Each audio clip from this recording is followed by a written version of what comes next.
कानपुर की एक घनी बस्ती में रामदास का घर था। उसके परिवार में सब मिलजुल कर रहते थे। उसके घर पर 2 कुत्ते टॉमी और मैक्सी भी थे, जो एक छोटे से घर में रहकर दिन भर बस एक दूसरे से लड़ाई करते रहते थे। एक दिन शाम को रामदास अपने घर की बैठक में बैठकर चाय पीते हुए अपने पुराने दोस्त मुकेश से फोन पर बात कर रहा था। मैंने जमीन देख ली है मुकेश, बस सोच रहा हूँ दिवाली तक दोनों का अलग अलग घर बना दूं। अरे वाह, तूने बढ़िया सोच लिया। क्या करूं, घर में छोटी छोटी बातों पर दोनों बहुत लड़ाई करते हैं। अरे कोई नहीं, नए घर में मजे से रहेंगे। बस तू साथ रहना, उससे काम में मदद लगेगी। अरे तू कहे तो ईंट भी ढो दूं यार। नहीं यार, कैसी बातें कर रहा है। बस तू साथ खड़ा रहना। अब की बार दोनों के लिए अलग अलग घर बनवाऊंगा, फिर ये साथ भी रहेंगे और अलग भी। बैठक के बाहर एक कोने में छुपकर दोनों बहुएं अपने ससुर की ये बातें सुन रही थी।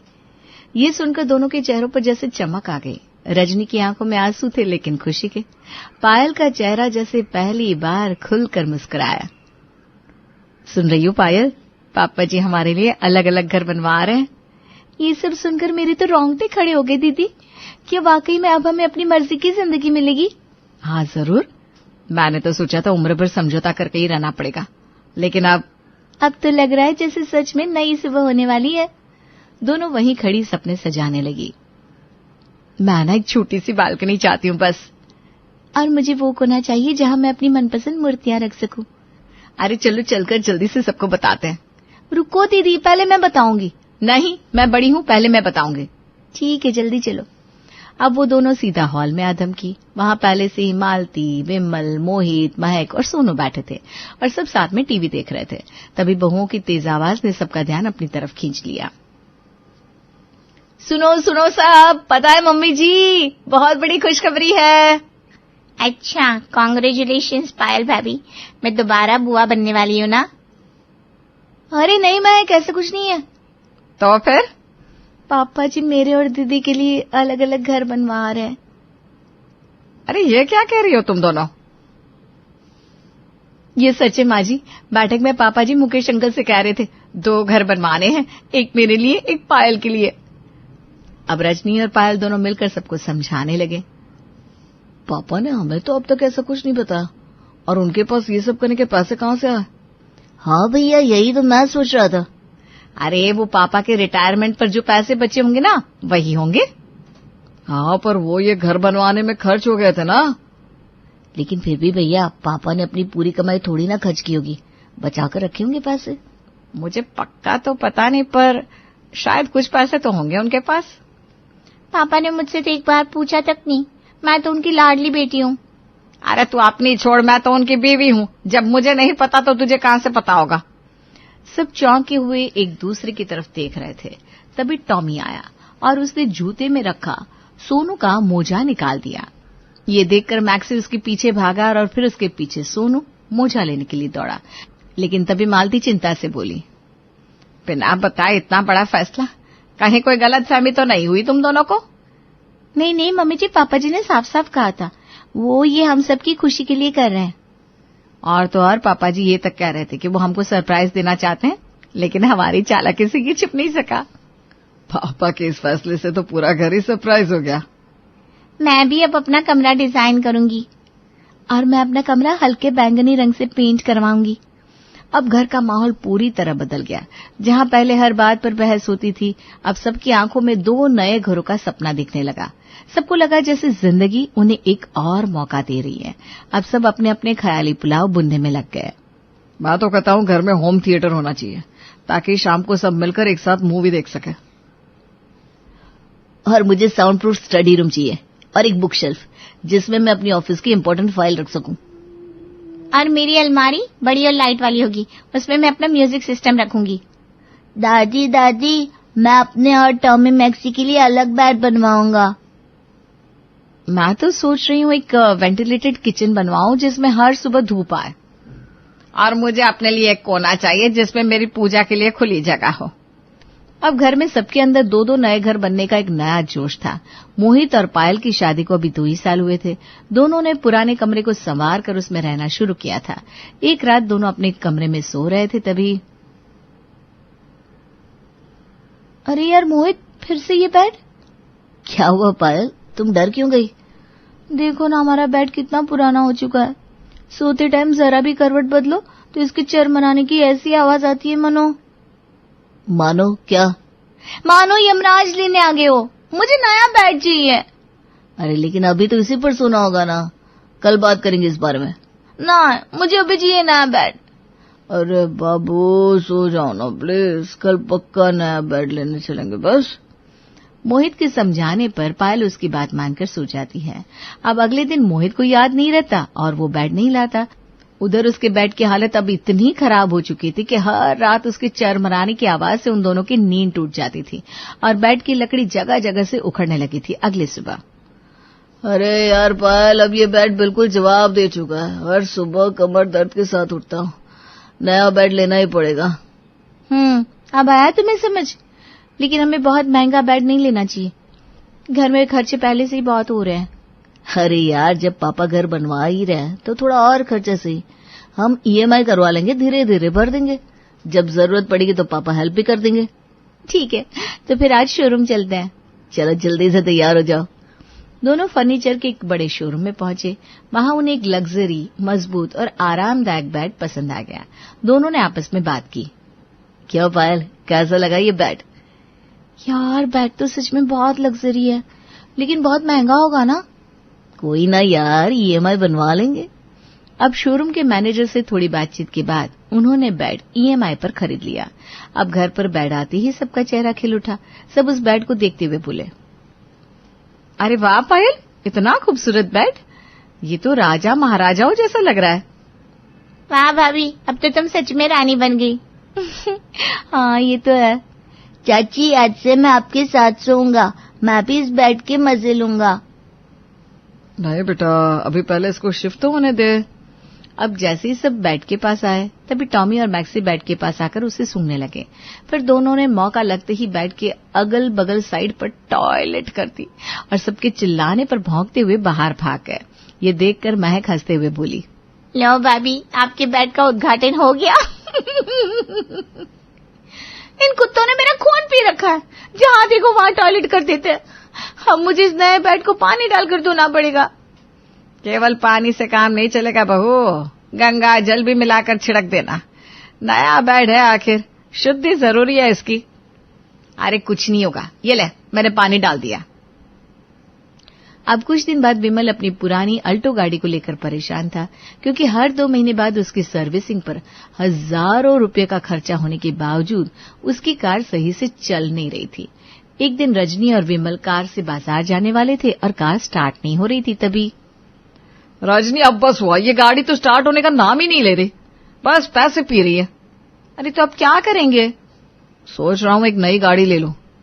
नई गाड़ी? अभी तो पापा जी घर बनाने की सोच रहे हैं और ऊपर से ये खर्चे। अरे तो जब घर बड़ा हो जाएगा तो गेट के सामने एक रॉयल गाड़ी होनी चाहिए कि नहीं, वरना उस सोसाइटी में हमारा क्या स्टैंडर्ड रह जाएगा। अगर तुम्हें लगता है ये सही है तो ठीक है, मैं भी तुम्हारे साथ हूँ। चलो सीधे कार के शोरूम चलते हैं।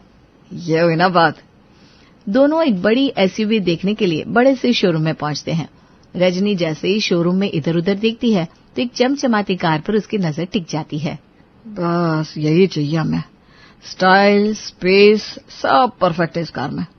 वाह, मेरे लिए ये गाड़ी नहीं सपना है। ठीक है रजनी, मैं इस कार के बिल का देख लेता हूँ। अब जब शोरूम मैनेजर उस कार की कीमत 16 लाख बताता है तो दोनों के होश उड़ जाते हैं। कुछ रकम एडवांस देकर विमल गाड़ी बुक करवा लेता है और बाकी पेमेंट डिलीवरी के समय देने की बात कहता है। दोनों खुशी खुशी घर लौट रहे थे। विमल, गाड़ी तो बहुत महंगी है, अगर पैसों का इंतजाम नहीं हुआ तो क्या होगा? अरे ऐसा कुछ नहीं होगा, और हुआ तो पापा से थोड़े पैसे ले लेंगे। हाँ, ये बेस्ट आइडिया है। वैसे भी गाड़ी का इस्तेमाल तो सभी करेंगे, और नहीं तो क्या। वो दोनों घर आ गए। उधर महक तो वैसे भी हमेशा अपने लुक्स को लेकर सजग रहती थी। जब उसे पता चला कि उसका मेकअप का सामान खत्म होने वाला है तो अगले दिन वो सीधे बाजार निकल पड़ी और महंगी महंगी मेकअप किट्स ले आई। मम्मी देखो, मैं ये सब ले आई। अब बड़े घर में मुझे भी बड़े घराने की लड़की जैसा दिखना पड़ेगा ना?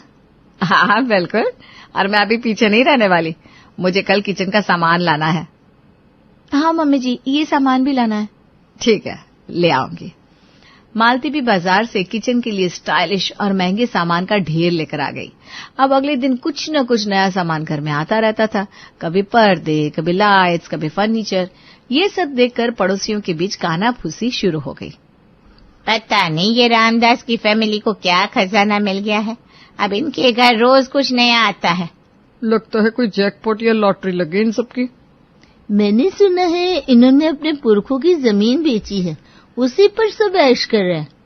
इधर घर में टॉमी और मैक्सी सोनू के साथ खेलने में मस्त थे। सोनू ने उन दोनों की आंखों पर छोटे छोटे चश्मे पहना दिए थे और दोनों सोफे पर बैठकर टीवी देख रहे थे जैसे कोई वीआईपी हो। देखो मम्मी, ये दोनों आज डॉक्टर बन गया है। टॉमी अब मरीजों को देखेगा। वाह, डॉक्टर इतना क्यूट है, तो मरीज तो इसको देखते ही सही हो जाएंगे हंसी के मारे। ए मैक्सी, चल हट यहाँ से, मैं यहाँ बैठकर सब्जी काटूंगी। वो वो वो वो। दीदी, तुम कहीं और बैठ जाओ, इसका दिमाग सही नहीं लग रहा, कहीं काट बांट लिया तो दिक्कत हो जाएगी। पायल की बात और मैक्सी की हरकतें देखकर पूरा घर हंसी से लोटपोट हो गया। बच्चे बड़े सब ने टॉमी और मैक्सी के साथ खूब मस्ती की। तभी किचन से रजनी की आवाज आई, पायल, खाना बन गया है, सबको खाने के लिए बुला लो। चलो अब खाना लग गया है। दादी, थोड़ी देर और खेलना है। नहीं, अब खाने के बाद खेलना, चलो खाने। अगले दिन पूरे दिन काम की थकान के बाद दोपहर के टाइम रजनी और पायल किचन में खाना बना रही थी। सूरज सिर पर था और किचन की खिड़की से आती गर्म हवा ने दोनों को पसीने से भिगो दिया था। अब उनके लिए गैस के सामने खड़े होना और भी मुश्किल हो गया। तभी वहां मालती आ गई। पायल, मुझे तो लग रहा है जैसे मैं भाप में पक रही हूँ। हाँ दीदी, अब ये गर्मी और बर्दाश्त नहीं होती, कम से कम किचन में एक एसी तो होना ही चाहिए। बिल्कुल, मैं कल ही जाकर एक अच्छा सा एसी ले आती हूँ। अरे इतना खर्चा मत करो बहू। मम्मी जी, जब हमारे पापा जी इतने पैसे वाले हैं तो ये थोड़ा बहुत खर्च चलता है ना। वैसे भी माँ जी, पैसे दवाई में लगे, उससे तो अच्छा एसी आ जाए, कम से कम गर्मी से तो राहत मिलेगी। अब अगले दिन दोनों बहुएं एक शोरूम से एसी खरीद कर लाती है। घर में नया एसी लगते ही सबको गर्मी से थोड़ी राहत मिलती है, लेकिन रामदास इतने सारे खर्चे देखकर परेशान होने लगता है। ये क्या नया आ गया घर में, और ये इतने खर्चे कौन कर रहा है भाई? कुछ नहीं पापा जी, वो बस थोड़ा आराम चाहिए था तो ले आए। आराम की आदत लग गई है तुम लोगों को, जरूरत से ज्यादा खर्च ठीक नहीं है बहू। अरे पापा, जब काम की चीजों पर खर्च किया जाए तो उसे फिजूल खर्च नहीं कहते। ओहो, तो अब ये लड़के मुझे नसीहत दे रहे हैं। कुछ तो चल रहा है घर में, पर क्या? उसी समय विमल अपने ऑफिस से घर लौटता है। उसके हाथ में एक बड़ी सी पेंटिंग होती है जो दिखने में काफी महंगी लग रही थी। अरे वाह भैया, ये पेंटिंग तो जबरदस्त लग रही है, कहाँ लगाओगे इसे? मेरे नए घर के ड्राइंग रूम की शोभा बढ़ाएगी। तो भैया कल मेरे लिए भी एक ले आइएगा, आखिर हमको भी शोभा बढ़ानी है अपने ड्राइंग रूम की। क्यों नहीं, वो भी हमारा घर ही तो है, उसको भी तो सजाना है। अब सभी आपस में बात कर रहे थे कि बाहर से एक तेज गाड़ी और उसके हॉर्न की आवाज आती है। सब चौंक कर बाहर की ओर भाग कर जाते हैं। गेट के पास एक चमचमाती नई कार खड़ी थी जिससे दो आदमी बाहर निकले। सर, विमल कुमार है क्या? उन्हें बुला दीजिए। यहाँ कोई विमल नहीं है जो इतनी महंगी गाड़ी खरीदे। आप गलत जगह पर आ गया। सर, हमें यही एड्रेस दिया गया है। विमल कुमार शर्मा नाम है और कार की डिलीवरी आज यहीं करनी है। तभी विमल भीतर से बाहर आता है। ये सरप्राइज था पापा सबके लिए। गाड़ी आज ही आनी थी। ये तेरी गाड़ी है इतनी महंगी, और इसको खरीदने का पैसा कहाँ से ले आया? आप गाड़ी छोड़ दीजिए, मैं अभी शोरूम पर आकर पेमेंट कर दूंगा। ओके सर, ये लीजिए आपकी कार की चाबी। Congratulation sir. अब वो दोनों डिलीवरी वाले आदमी गाड़ी छोड़कर चले जाते हैं, लेकिन रामदास का माथा पूरी तरह खराब हो गया था। ये सब क्या हो रहा है? इतनी महंगी गाड़ी किससे पूछकर खरीदी, और इतना पैसा है क्या तेरे पास? रामदास की तेज आवाज से घर में सन्नाटा छा जाता है। सब एक दूसरे की ओर देखने लगते हैं। तभी रजनी हिम्मत करके बोली, पापा जी, इसमें घबराने की क्या बात है? जो पैसा नया घर बनवाने में लगने वाला था वो इसमें लग जाएगा। हाँ पापा जी, जब आप हमारे लिए दो दो घर बनवा रहे हैं तो ये छोटे मोटे खर्चे तो चलेंगे ना। क्या? मैं?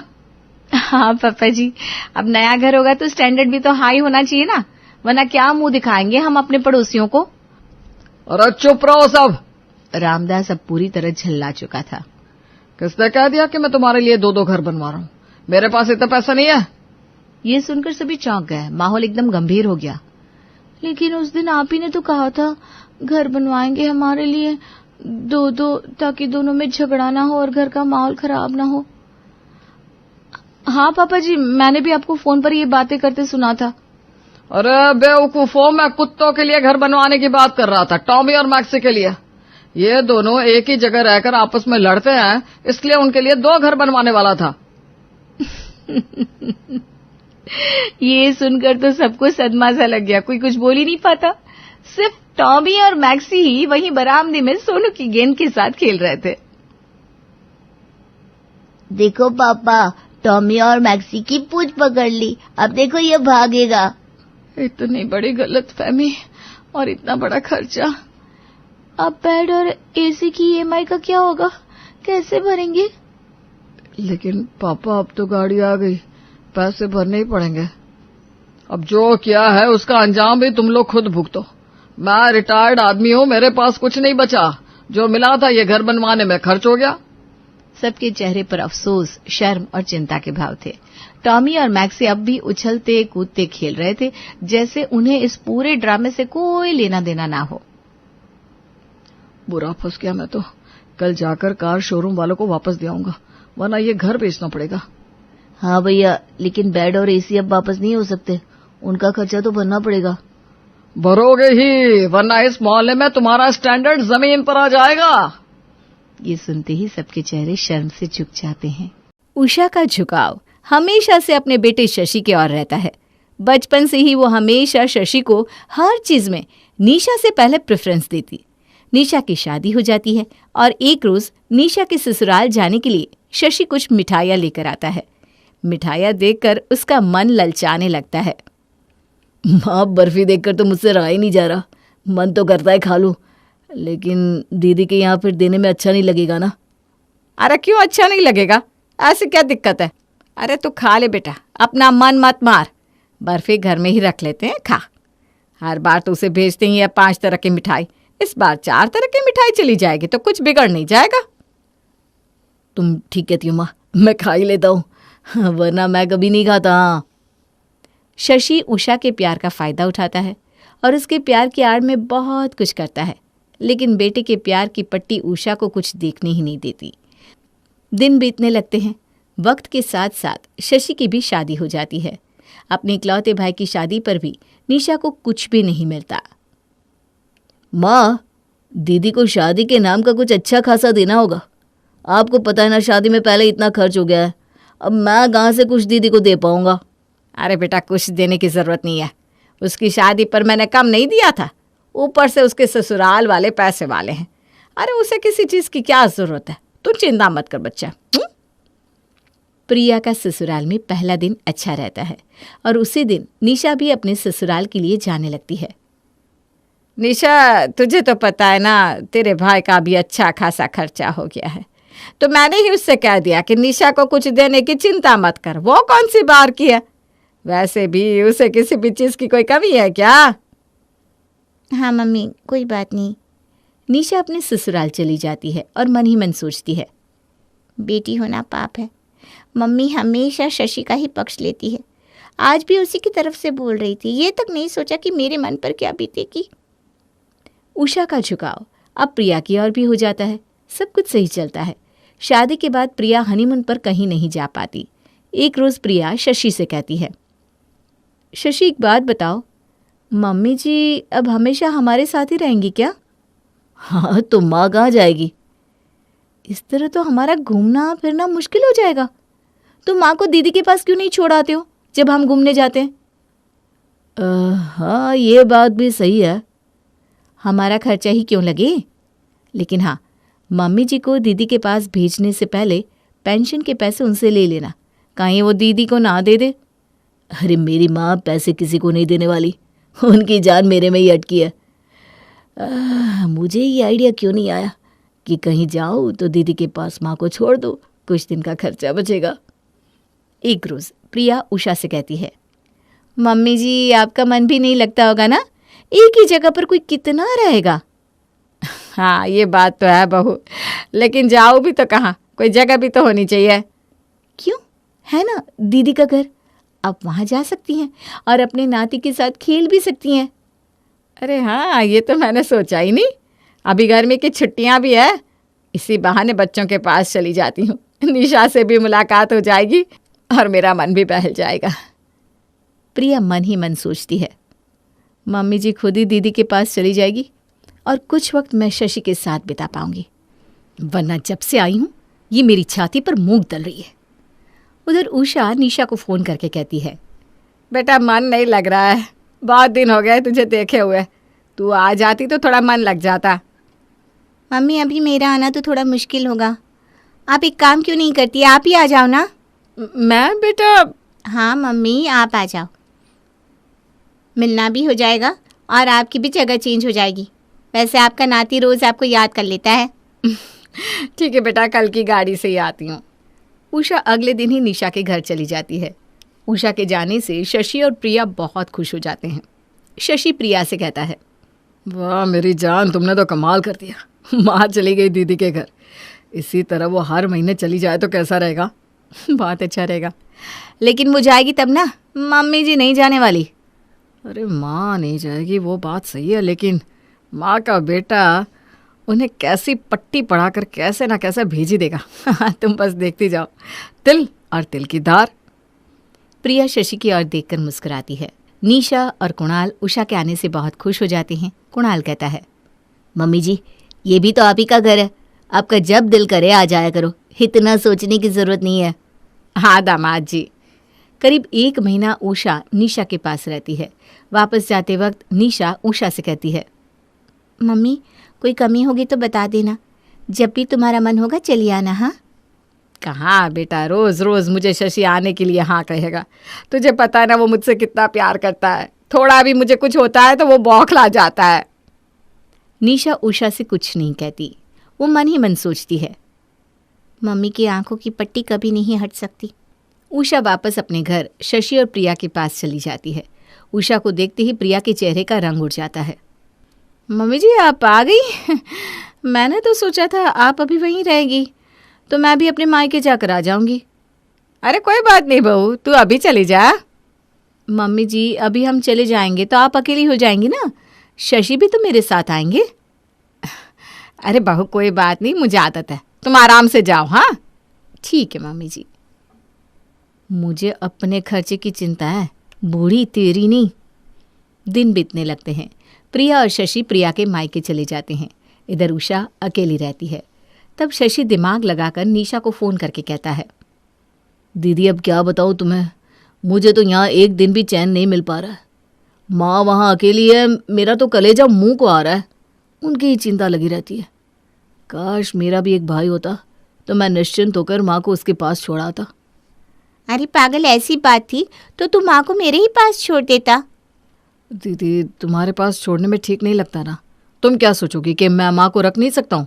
अरे पागल है क्या, वो बस तेरी ही माँ है, मेरी भी तो है। अरे पर जीजा जी क्या कहेंगे? अरे वो क्या कहेंगी, तू किसी की फिक्र मत कर, वो मेरी माँ है, मैं उन्हें समझा दूंगी। और मैं माँ से कहती हूँ कि वो यहाँ चली आए।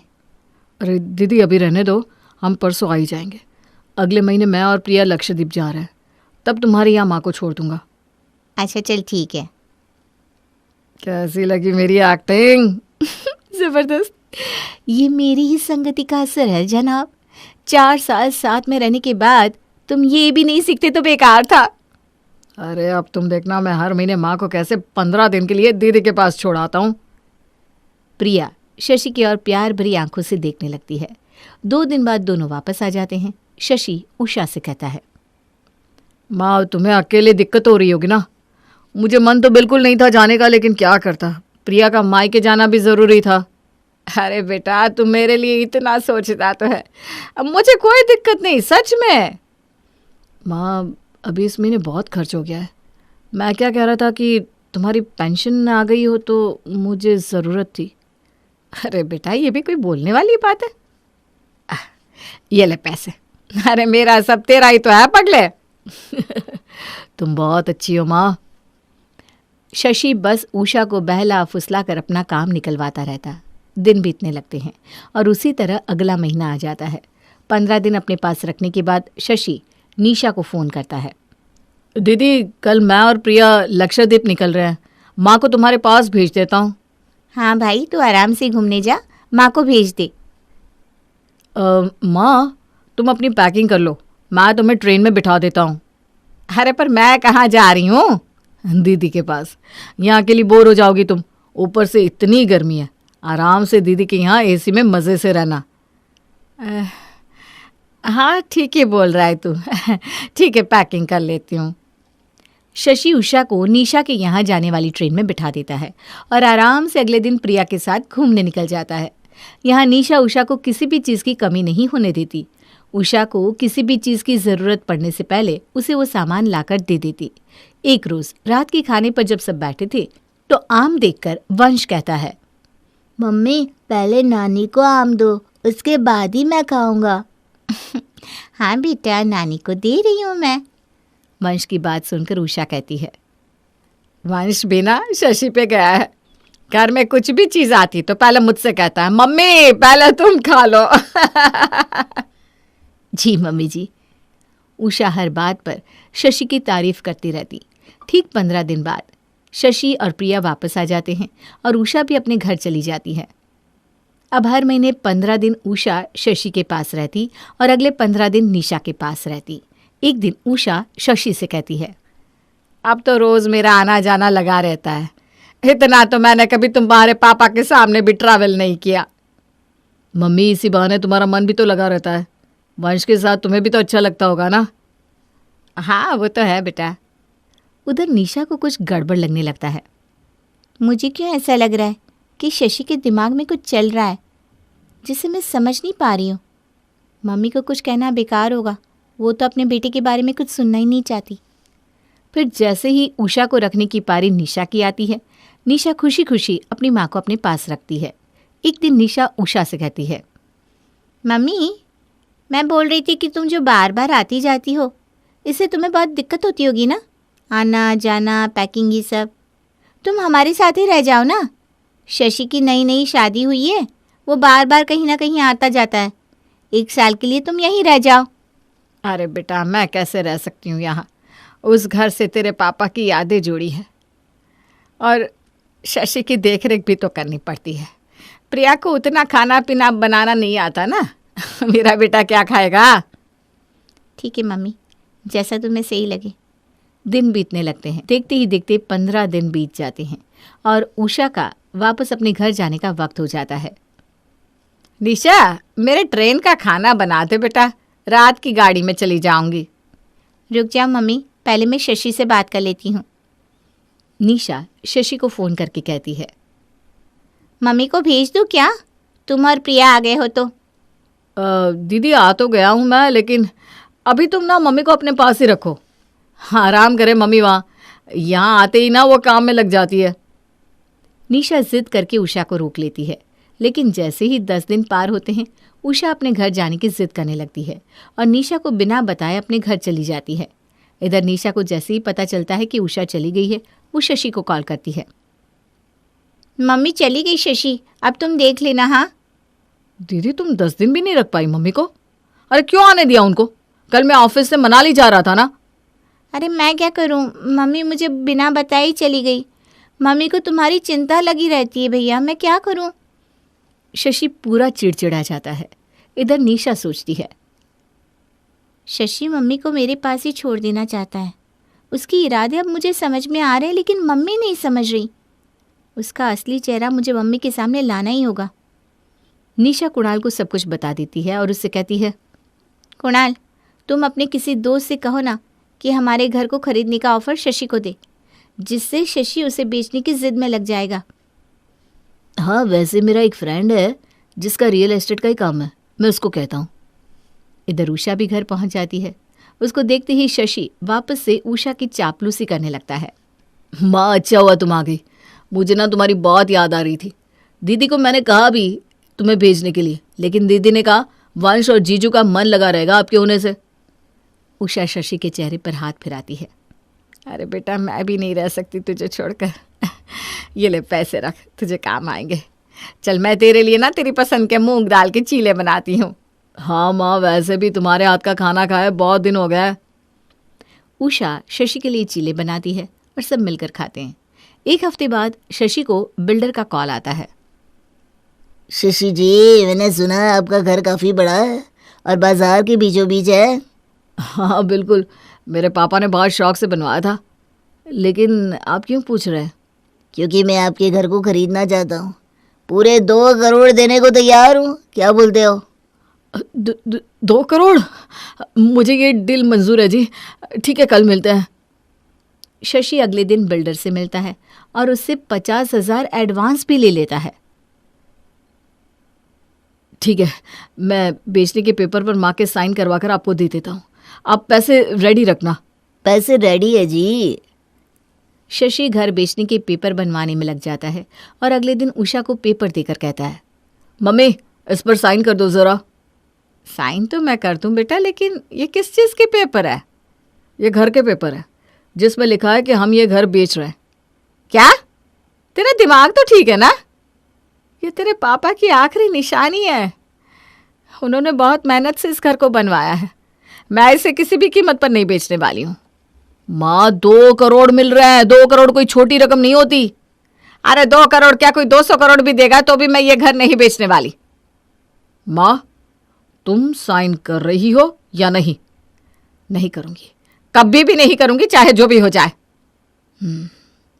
माँ, तुम सीधे तरीके से साइन कर दो, वरना दूसरा तरीका मुझे आता है। शशि का ये चेहरा देखकर उषा की आंखों पर पड़ा पर्दा हट जाता है और उसकी आंखें भर आती हैं। शशि जोर जोर से चिल्लाने लगता है, माँ, इस घर पर मेरा भी उतना ही हक है जितना तुम्हारा है। तुम्हें इस घर से मुझे निकालने में देरी नहीं लगेगी। इस घर पर तुम्हारा हक जरूर है। इस घर में तुम रह सकते हो, लेकिन बेच कभी नहीं सकते। इतना बोलकर उषा अपने कमरे में आकर बहुत रोती है। मैं जिंदगी भर बेटा बेटा करती रही और बेटे ने मुझे ही घर से निकलवाने का इंतजाम कर दिया। उषा चुपचाप उसी रात बिना किसी से कुछ कहे अपने ज़रूरी कागजात और जेवर लेकर निशा के घर चली जाती है। जाते जाते उषा एक चिट्ठी अपने बेटे के लिए छोड़कर जाती है। निशा के घर पहुंचकर उषा सब कुछ निशा के हाथों में देकर कहती है, बेटा ये सब तो अपने पास रख और ये बता, क्या अब मैं तेरे साथ हमेशा के लिए रह सकती हूँ? माँ, ये भी कोई बोलने वाली बात है क्या? उषा निशा को सब कुछ बता देती है। माँ, ये भी तो तुम्हारा ही घर है। मैंने हमेशा बेटे और बेटी में फ़र्क किया, लेकिन आज मेरी बेटी ही मेरे काम आई, ना कि बेटा। उधर सुबह जब उषा घर में दिखाई नहीं देती, तब शशि और प्रिया पूरे घर में ढूंढने लगते हैं। सोने के अंडा देने वाली मुर्गी कहाँ चली गई? क्या होगा तुम्हारा? अरे शुभ शुभ बोलो ना। तभी हॉल में लगे सोफे पर शशि की नज़र पड़ती है चिट्ठी पर। वो चिट्ठी पढ़ता है, बेटा तू क्या मुझे निकालेगा? मैं खुद जा रही हूँ हमेशा के लिए, लेकिन तुझे इस घर को मैं बेचने कभी नहीं दूंगी। शशि और प्रिया के होश उड़ जाती हैं और प्रिया कहती है, लो, घर के चक्कर में पेंशन के पैसे भी गए और तुमने तो एडवांस के पैसे भी खर्च कर दिए। अब कहाँ से दोगे, बोलो? शशि माथा पकड़कर बैठ जाता है और उषा निशा के पास ही रह जाती है। रोहन एक अमीर परिवार का बिगड़ेल बेटा था। एक तो घर वाले पहले ही अमीर, दूसरा रोहन YouTube पर वीडियो बनाकर अच्छे खासे पैसे खुद ही कमा लेता था, तो फिर उसकी अय्याशियों को रोकता ही कौन? अपने दोस्तों के साथ रात के 10 बजे रोहन दिल्ली की सड़कों पर गेड़ियां मार रहा था कि तभी उसकी नजर एक शादी के समारोह पर पड़ती है। लाइफ तो जीनी है। ये रोड पर गेड़ियां मार मार कर मैं तो थक गया। चलो किसी को बकरा बनाते हैं। तेरी तो पहुंच ऊपर तक है, तू तो हर बार बच जाता है, फंस तो हम जाते हैं। मुझे नहीं जाना कहीं। तेरी फ्रेंडशिप के चक्कर में एक दिन मेरी बलि जरूर चढ़ जाएगी। अरे यार, एक तो प्रैंक बनता है, वैसे भी बड़े दिनों से चैनल पर व्यूज नहीं आ रहे। ऐसा प्रैंक करूंगा ना कि एक बार में 8-10 मिलियन ऐसे ही चले जाएंगे और फिर आएंगे रोकड़े और होगी अय्याशिया। तुम सबको पीना है ना? नहीं पीना तो बोलो। अरे क्या करना होगा बता चल। और सभी लड़के पगड़ी वगड़ी पहनकर सज धज कर ऐसे रौब में अंदर जाते हैं मानो वो दूल्हे के दोस्त हों। तो ये हो गया camera on. Hello friends, Rohan is back. अब भाई तू मुझे कोई डेयर दे और मैं उसे फुलफिल करके ना दिखाऊं ऐसा तो हो ही नहीं सकता। सामने देख, मंडप में रस्में चल रही है, तो तू जा और दुल्हन की मांग में सिंदूर भर दे। रोहन, तू तो गया इस बार। किसी और की दुल्हन की मांग में सिंदूर भरेगा तब तो फिर सब मिलकर तुझे पीटेंगे। पर क्या है ना, कैमरा एक बार ऑन हो जाए फिर रोहन पीछे नहीं हटता। बोल रोहन, क्या इस बार तुम्हारी यूट्यूब फैमिली के लिए ये चैलेंज लोगे तुम? I am all set. और अपना सीना चौड़ा किए रोहन स्टेज पर चढ़ जाता है। दे दिया ना धोखा तुमने मुझे। इस खजूर जैसी शक्ल वाले के लिए तुमने मुझे छोड़ा था, पर मैं ये होने नहीं दूंगा। तुम मेरी थी और मेरी ही रहोगी। और ये डायलॉग मारता हुआ रोहन पंडित जी के पास से सिंदूर उठाकर प्रिया की मांग में भर देता है। देखा पापा, देखा, मुझे तो पहले ही शक था कि प्रिया का चक्कर किसी के साथ चल रहा है। मेरा शक सही निकला। तो रात में यहाँ नंबर बिजी आता था तुम्हारा। अरे क्यों धोखा दिया तुमने मुझे? क्या मिला मेरी जिंदगी बर्बाद करके तुम्हें? अब हम 1 मिनट भी यहाँ नहीं रुकेंगे पापा, चलिए यहाँ से। और तभी गुस्से से लड़की का बाप उठकर जोर से दहाड़ता है। अबे भूत नहीं के कौन है बे? आजा, तू तेरा भूत मैं निकालता हूँ। गुस्से में भैरव रोहन को कॉलर पकड़कर उसे हवा में उठा देता है और एक सीटी बजाता है। इसके बाद 20-30 लठेत रोहन को घेर लेते हैं। मुझे लगा ही था एक दिन अपने प्रैंक के चक्कर में ये जेल जाएगा। मैं तो चला यहाँ से। रोहन के सारे दोस्त माहौल को गर्म होता देख रोहन को अकेला छोड़कर रफू चक्कर हो जाते हैं। मुझे माफ कर दीजिए अंकल जी, वो सामने देखिए। अरे प्रिया, सामने देखो, वहां पर कैमरा लगा हुआ है। Smile please. सीरियस नहीं होने का, ये प्रैंक था। फ्रेंड्स देखिए क्या कुछ सहता है आपका रोहन आपके लिए। तुम्हारा प्रैंक गया तेल लेने। जिस लड़की की मांग कोई और भर चुका हो उसकी मांग मैं नहीं भरने वाला। पापा जी, ओ पापा जी। ये कहकर प्रिया का होने वाला पति फूट फूट कर रोने लगता है। इसे देखकर भैरव का गुस्सा और भी बढ़ जाता है। तूने नहीं जाना कि तूने किससे पंगा ले लिया। ये इलाका मेरा है, अब तो यहाँ से तेरी लाश निकलेगी। ऐसा मत कहिए अंकल जी, मेरे घर पर मेरी माँ मेरा इंतजार कर रही होगी। कोई तो उपाय होगा अंकल जी, कोई तो उपाय होगा ना। कन्या के विवाह पर किसी को मारने का इतना बड़ा पाप अपने सर पर मत लीजिए भैरव जी। कन्या के होने वाले पति ने तो उसे स्वीकार करने से मना कर दिया है, तो अब बच्ची का विवाह उसी से होना चाहिए जिससे उसकी मांग भरी गई है। मुझसे क्या क्या क्या? नहीं नहीं नहीं, ओ गॉड। बिल्कुल ठीक कह रहा है पंडित जी। बबलू, पकड़ इस लड़के को और बिठा दे मंडप में। बड़ा शौक था ना मांग भरने का, आज इसका सारा प्रैंक निकालता हूं मैं। पंडित जी मंत्र पढ़ना शुरू करते हैं और इसी तरह प्रिया की शादी हो जाती है रोहन से। बेगानी शादी में अब्दुल्ला दीवाना ये तो आपने सुना होगा, पर ये तो बेगानी शादी में खुद बन गया दुल्हा वाली बात हो गई थी। इठलाती हुई वर्षा सीढ़ियों से उतरती हुई नीचे हॉल में आती है, जहाँ पहले से ही उसकी किटी की फ्रेंड्स बैठी हुई थी। Oh my god Varsha, what a neck piece. तूने फिर से गले का हार लिया? लेना ही था, पिछले वाले को 2 ऑक्शन में पहन चुकी थी मैं। अब रोज रोज वही ज्वेलरी रिपीट तो नहीं कर सकती ना। You know my class. वैसे इस ज्वेलरी की ना 2 सेट बनवाई है मैंने, एक मेरे लिए और एक मेरी होने वाली देवरानी के लिए। देवरानी? रोहन ने किसे पसंद कर लिया वर्षु? उसका नशा उतरे तब तो किसी को पसंद करे मॉम जी। उसने अभी तक तो किसी को पसंद नहीं किया, और पसंद करे इसके पहले ही मैं उसकी शादी अपनी छोटी बहन पू से करवा दूंगी। इसीलिए मैंने 2 सेट की ज्वेलरी बनवाई है। शादी के बाद दोनों देवरानी जेठानी साथ में पहनेंगी। आज शाम को ही पू आने वाली है। और वर्षा ये कह रही थी कि दरवाजे से रोहन प्रिया के साथ अंदर आता है। लाल जोड़े में मांग भरी एक लड़की को अपने देवर के साथ देखकर वर्षा तो गुस्से से लाल हो जाती है। प्रिया आगे बढ़कर रेणु का आशीर्वाद लेने झुकती है कि रेणु कहती है, अरे अरे ये सब क्या कर रही है? हट हट, दूर रह मुझसे। दूर रहूं? ऐसे कैसे मम्मी जी, मेरी शादी हुई है आपके बेटे से, तो आपका आशीर्वाद लेना तो मेरा फर्ज बनता है। ऐसा लो क्लास झोड़ा। अरे ऐसी चुड़िया बेटा, ये किसे ले आया तू? यहाँ हम डिजाइनर्स के कपड़ों के अलावा कोई कपड़े नहीं पहनते, और इस लड़की के कपड़े छी छी छी छी, नशे में ऐसी लड़की को कौन उठा लाता है बेटा? रोहन कुछ नहीं कहता, वो सीधा अपने कमरे में चला जाता है।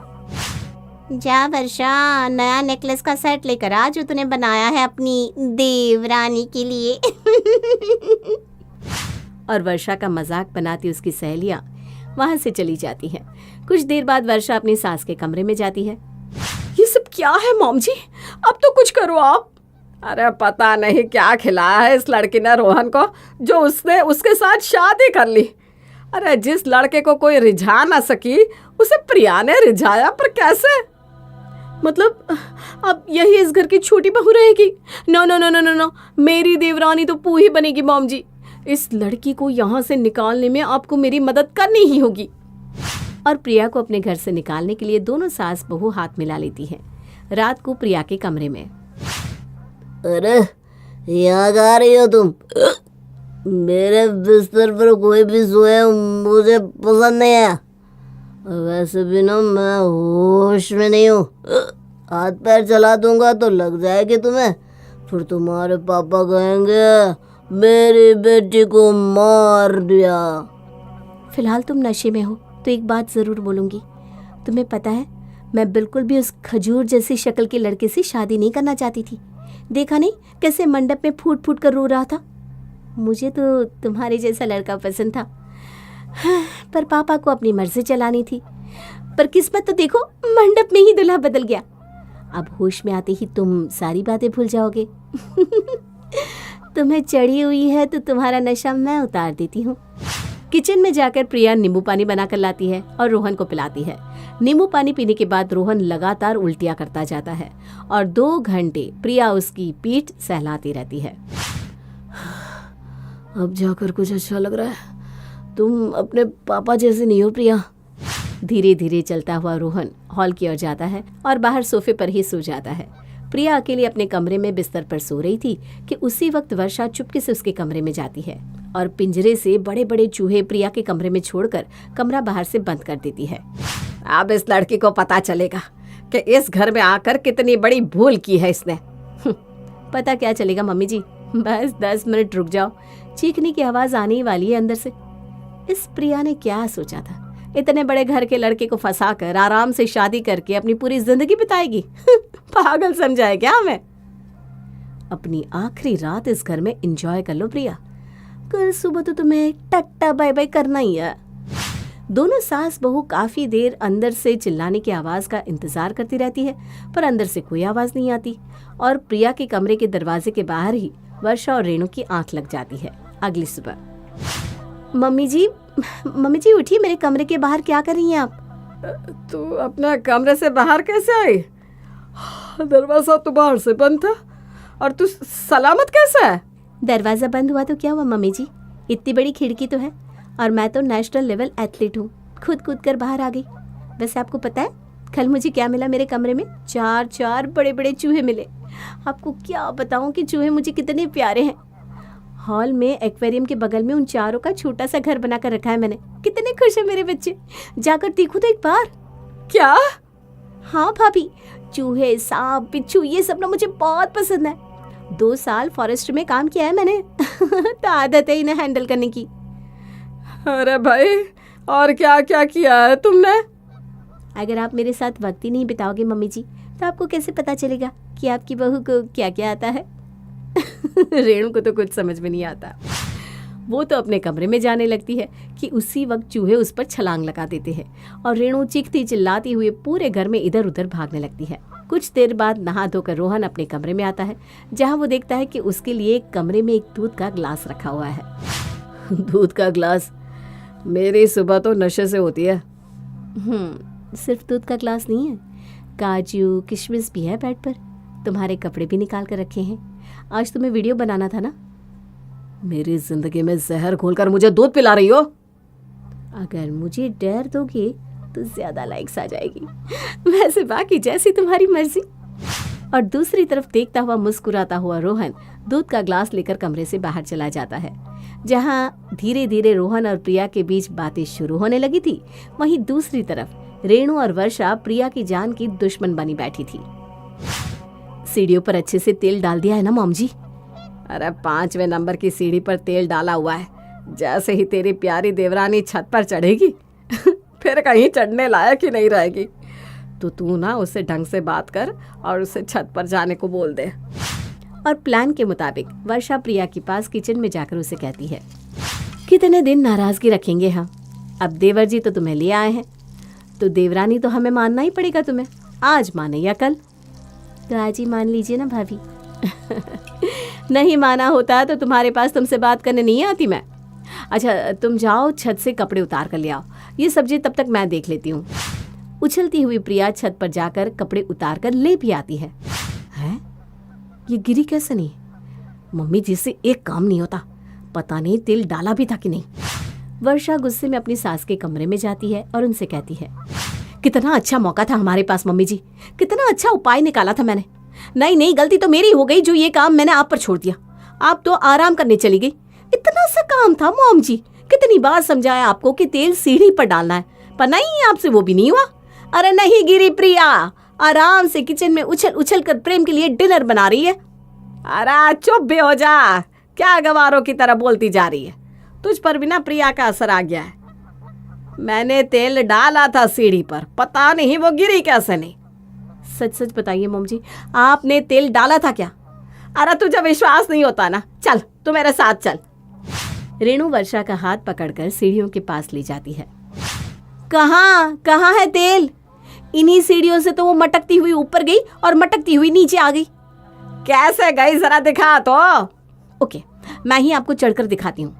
ये कहते ही जैसे वर्षा सीढ़ियों पर चढ़ती है, उसका पैर तेल पर पड़ जाता है और वो फिसलती हुई नीचे धड़ाम से आकर गिर जाती है।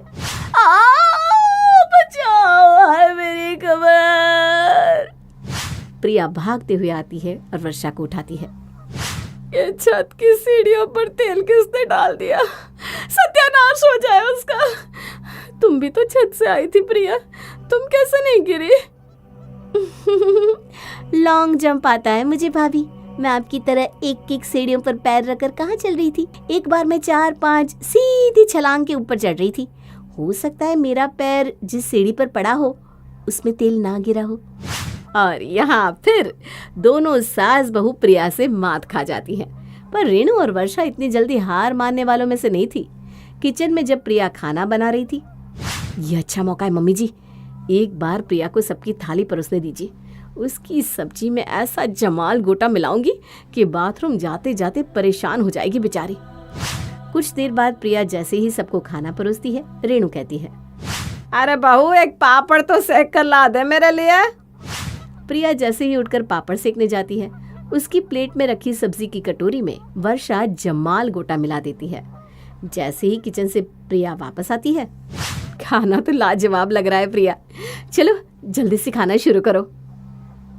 सुबह प्यार से बात की तो सीढ़ियों पर तेल डाल दिया, और अभी तो उससे भी ज्यादा प्यार बरसा रही है भाभी। यानी फिर कुछ गड़बड़ है। ऐसे कैसे भाभी, अभी तो गेम शुरू होगा। और प्रिया सभी की प्लेट से सब्जी की कटोरी को निकालकर एक लाइन में लगा देती है। ये तेरा, ये मेरा, ये तेरा, ये मेरा, ये मेरा, ये तेरा, ये मेरा, ये तेरा, ये तेरा, ये मेरा। ये कहते हुए प्रिया सारी कटोरियों को ऐसे मिक्स कर देती है कि कोई समझ ही ना पाए कि कौन सी कटोरी किसकी है, और इसी में वो अपने प्लेट की कटोरी को अपनी सास को पकड़ा देती है। अब आप तो समझ गए होंगे कि जमाल गोटी की सब्जी खाने के बाद रेणु की हालत क्या हुई होगी। पूरी रात बाथरूम में जाकर रेणु की हालत खस्ता हो जाती है। अपनी टूटी हुई कमर पकड़े वर्षा अपनी सास के कमरे में आती है। ये कोई सीधी लड़की नहीं है मॉम जी, 1 नंबर की शातिर खिलाड़ी है ये, हमारे ही छक्के छुड़वा कर रख दिए इसने। जहाँ एक तरफ रेणु और वर्षा की प्रिया को अपने घर से निकालने की कोशिशें फेल होती जा रही थी, वहीं रोहन के दिल में प्रिया के लिए एक अलग ही जगह बनती दिखाई दे रही थी। मैंने कैमरा पकड़ कर रखा है बाबा, तुम करो ना एक्टिंग, सब रिकॉर्ड हो रहा है। कभी लाइफ में कैमरा पकड़ा है क्या तुमने? मुझे नहीं लगता कि तुम वीडियो बना पाओगी। अरे भाई तू एक्ट पर फोकस करना, भाभी बाकी सब देख लेगी। और प्रिया ऐसा वीडियो रिकॉर्ड करती है इतने इफेक्ट्स के साथ कि सभी देखते रह जाते हैं। अब बोल। ये तो वाकई काफी अच्छा वीडियो रिकॉर्ड कर लिया तुमने। वैसे एडिटिंग जानती हो क्या? अरे तुम कहाँ जानती होगी, चलो कोई ना, मैं कर लूँगा वो सब। फिर दिमाग लगाने लग गए तुम। कर दूंगी मैं एडिटिंग भी, तुम अपने कंटेंट पर फोकस करो। क्या कहते हो रोहन, अपनी टीम में एक कैमरा पर्सन को इंक्लूड कर ले। कैमरा पर्सन प्लस एडिटर, ऐसे बोल भाई। अब रोहन जब भी वीडियो बनाने के लिए निकलता, उसके साथ प्रिया जाती ही जाती। फिर एक दिन रेणु और वर्षा सामने से प्रिया का हाथ पकड़कर उसे घर से बाहर निकालने लगते हैं। यू पीस ऑफ शिट, मेरे देवर को फंसा है तुमने, अब हम तुम्हें इस घर में और बर्दाश्त नहीं कर सकते। और उसी वक्त रोहन बाहर से घर में आता है। ये सब देखकर वो गुस्से से आग बबूला हो जाता है और अब तक चुप बैठा रोहन बोल पड़ता है। बस माना मेरी शादी मेरी मर्जी से नहीं हुई थी, पर इतने दिनों में मुझे एहसास हो गया है कि प्रिया से अच्छी लड़की मुझे मिल ही नहीं सकती थी। जो लड़का कभी होश में रहा ही नहीं था, उसने 1 महीने से ड्रिंक नहीं किया है मॉम। प्रिया मेरी हर छोटी बड़ी पसंद नापसंद का ध्यान रखती है। और भाभी, आप क्या कह रही थी प्रिया से? हाँ, माफी मांगिए प्रिया से। मैं अपनी वाइफ के साथ ऐसा बिहेवियर बर्दाश्त नहीं करूंगा। अब जब रोहन ही प्रिया के सपोर्ट में खड़ा हो गया था तो कोई और कुछ कहता भी क्या।